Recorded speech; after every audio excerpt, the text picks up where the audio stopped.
Bonjour les élèves. Une capsule pour t'aider à situer et nommer des points dans un plan cartésien à l'aide de coordonnées. Mais avant, il faut explorer les différentes parties du plan cartésien. Tout d'abord, il y a l'axe des X. L'axe des X est situé ici et c'est toujours à l'horizontale. Pensez à une droite numérique. Ensuite, il y a l'axe des Y, qui, elle, est toujours à la verticale. Pensez à un thermomètre. Un troisième élément qui est très important, le point d'origine. Le point d'origine, c'est le point 0. Alors, on commence toujours notre plan cartésien au point ici, 0. Vous remarquerez que ce soit l'axe des X ou l'axe des Y, elle est graduée de façon équivalente. Alors ici, on fait des bonds de 1. Ici, on fait des bonds de 1.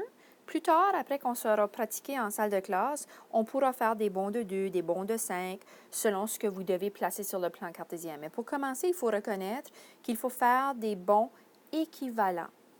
Et puis, remarquez aussi que le chiffre ou le nombre est enligné avec les lignes et non pas dans l'espace. Alors, ça aussi, c'est très important quand vous travaillez avec le plan cartésien. Dernier petit point que je veux souligner avec vous, quand on travaille avec les coordonnées, donc pour situer un point ou pour lire un point sur un plan cartésien, il faut toujours suivre l'ordre X et ensuite Y. Alors, qu'est-ce que cela veut dire? Si je veux lire le point suivant sur le plan cartésien, je dois commencer par suivre l'axe des X et trouver le nombre. Alors, vous voyez ici, je suis située à 5, donc la coordonnée sera 5. Et ensuite, je vais situer sur l'axe des Y. Alors, la coordonnée pour le point ici est 5, 4. Même chose s'il fallait lire une coordonnée.